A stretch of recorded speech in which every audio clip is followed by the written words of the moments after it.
Hey, my angels in 3B. This is your math lesson for Tuesday, May 19th.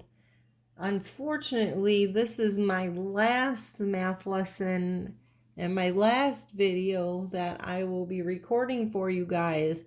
So I'm a bit sad about that because I still love teaching you, even though I've been teaching this way and you guys have been learning through these videos, hopefully.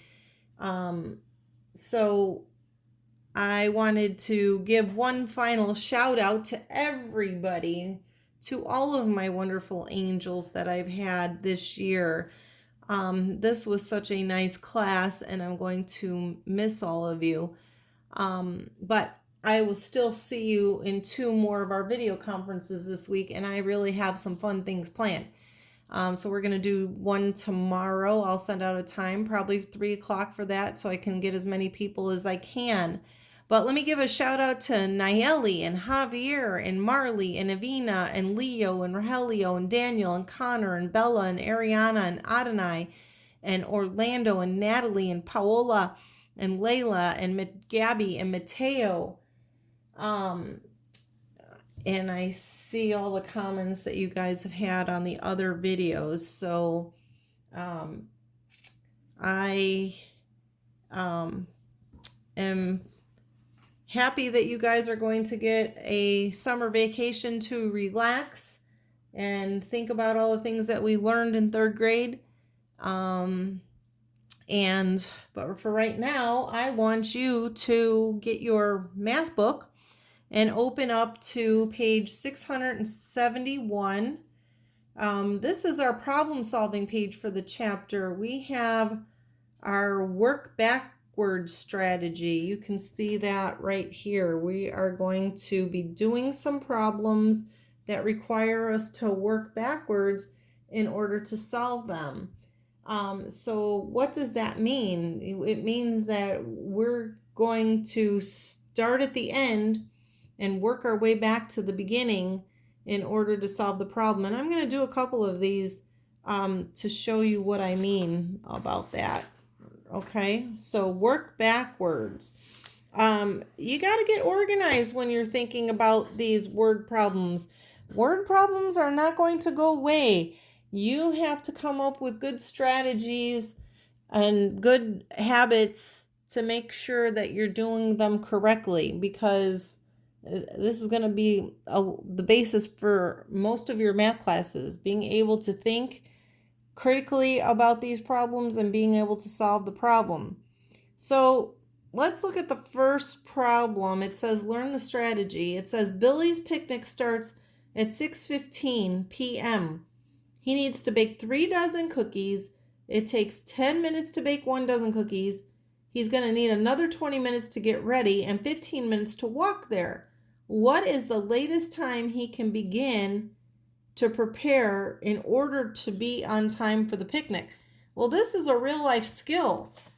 We have to do this all the time. Like when I get up to go to work in the morning, I have to figure out how much time it's going to take me to, shower, get ready, eat my breakfast, get my lunch together, and drive to work, because sometimes I've got a 35-minute drive. And so if I need to be there by 7:30 in the morning, what time am I going to have to start doing all this to make sure that I'm not late? So this is a real life skill that you guys need to learn how to do. But in order to be successful at these problems, remember I told you that you need to read the problem more than once. And in your book, they give you these wonderful workspaces to sort out the information and write down all the facts. All right, so read the problem more than once. Then we're going to go to step 1. It says, what facts do you know? All right, so we know that Billy's picnic starts at 6:15. So that's one fact we know, the time the picnic starts. It says he needs to bake 3 dozen cookies and it takes 10 minutes to bake a dozen, and he needs another 20 minutes to get ready and 15 minutes to walk there. So we know the time the picnic starts. We know how long it takes to bake cookies. We know how long it takes him to get ready. And we know how long it takes him to walk there. So I just wrote that in the blank. And you should too. So what do you need to find out? What is the question? All right. You always have to think about the question first before you do anything. So the question is, what is the latest time that he can begin getting ready for all of this without being late? Okay. He's not leaving any time to spare either. It doesn't sound like. So they want us to use the work backwards strategy. All right, so they're telling us that we could use a number line. And it says mark everything in reverse order. Okay, reverse meaning backwards. So here's the number line. I'm going to zoom out a little bit so you can see the whole thing. It's in your book. We know the party is going to start here at 6:15. Well, if we plot it out, it takes 15 minutes to walk there. So he's going to need to start walking at 6 o'clock. And then it's going to take him to 20 minutes to get ready. So if he starts walking at 6 o'clock and he spent 20 minutes getting ready, what time did he start getting ready? We have to count 20 minutes back from 6 o'clock. So 6 o'clock to 5:50 would be 10 minutes. 5:50 to 5:40 is another 10 minutes. So 15 minutes to walk there, 20 minutes to get ready. It's now 5:40. And he's going to spend, it said that he needed to bake 3 dozen cookies, and it takes 10 minutes. Look at this, 10 minutes to bake 1 dozen, but he needs to bake 3 dozen. So if he's baking 3 dozen, how much time is all that all together? It's 30 minutes. So let's go back to the number line. All right, so starts at 6:15. The party starts at 6:15, took 15 minutes to walk there, 20 minutes to get ready, and now we know it's going to take 30 minutes to bake these cookies because he's baking 3 dozen and it's 10 minutes for each dozen.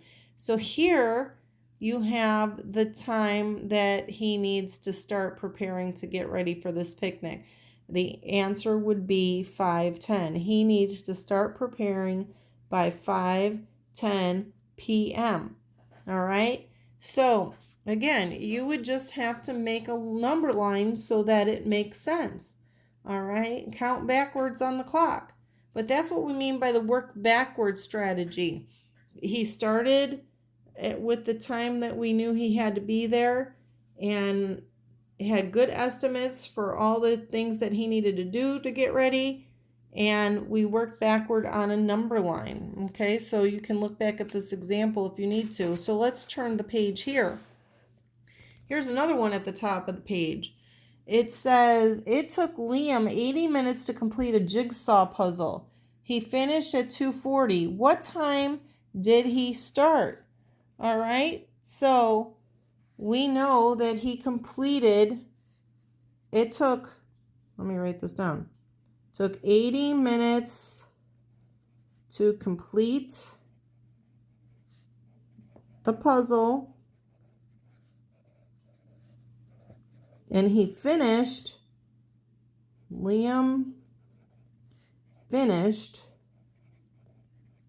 at 2:40. So next thing is that we got to think about the question. What do you need to find? What do we need to find? What time did he start? Okay, that's our question. So we have to plan. What can we do to figure out what time he started? We can make a number line. Number lines are good for equivalent fractions. They're good for telling time. So we are going to make a number line. You can see me writing that in there. And then I already kind of wrote this before I started the video. So 2:40 is the time that he finished. And you got to think, how many minutes are in an hour? Well, 60 minutes are in an hour. but it took him 80 minutes. So let me write that down. 60 minutes. Oops, let me put the word minutes in there. 60 minutes equal 1 hour. All right. So if he started at 2:40 and it took 80 minutes, we know that's more than an hour. So if we start at 2:40 and go backwards on the clock, 1 whole hour, it's going to be 1:40. So this is 60 minutes, but we know that he spent another 20 minutes working on the puzzle. So another 20 minutes, if we count backwards from 1:40, is going to be 1:20. So what did we find out? Liam started the puzzle at 1:20. I worked backwards, all right? But you got to use some of your background knowledge that you already know about telling time for some of these. All right, so I started at 2:40. I know there are 60 minutes in a full hour, so I go back a full hour because you want to count time in the biggest interval that you can. And so that would be in hours. All right, so because in this case, he spent more than an hour working, we know, because 80 minutes is larger than 60. So he went back to 1:40. And then we know that he worked another 20 minutes because from 60 to 80 is another 20 minutes. So if we count backwards on the clock from 20 minutes from 1:40, we end up at 1:20. All right, so Liam started the puzzle at 1:20. So this is what your work looks like. On page 673, I was looking at this problem number 1. It was confusing for me because they said the word additional. Do not, you cross out this word additional on page 673. Okay, it says Ava added an additional 35 milliliters of water. That can confuse you, so get rid of that word, cross it out, and then just read the problem without that word, and I think you'll have a better understanding of it. All right, but you're going to try the same strategy of working backwards with everything on page 673. And then on 674, these are just review strategies. These are not necessarily the work backward problems. They're going to ask you maybe to draw a diagram, maybe to use a model. Maybe you'll have to work backwards on one of them, but not all of them. These are just a review. All right, so that is your math assignment. This is our last one. Then we're going to have the chapter review on Wednesday, math test on Friday to see how well you guys do with measurement. One thing I wanted to tell you about your reading lesson, I'm going to take you on a virtual field trip to the American Revolution Museum in Philadelphia as your reading assignment. And it's about 25 minutes long. I think you guys are going to really like it because it's the author who wrote the I Survived books that we've had in my classroom library. By the way, some of you have those at home. You took those home to read before we got out of school. I have my list in the classroom. I'll be reminding your parents that you need to bring back my classroom library, those of you who took them. But anyways, the virtual field trip tomorrow for reading, the author of the I Survive books is going to take you on an adventure to the brand new American Revolution Museum in Philadelphia in Pennsylvania. And I watched it the other day, and there's lots to learn. It's 25 minutes long. I want you to watch the whole thing, listen to the whole thing, because on Wednesday there are going to be some questions that you need to answer about your field trip to that museum. So I thought we would do something kind of fun and get away from the reading book for the last week of school. And So I think it was a pretty interesting field trip. So make sure you watch the whole thing. I'm not going to give you any written work tomorrow for reading, just to watch the whole field trip. And then I have some other things that I want you to do too.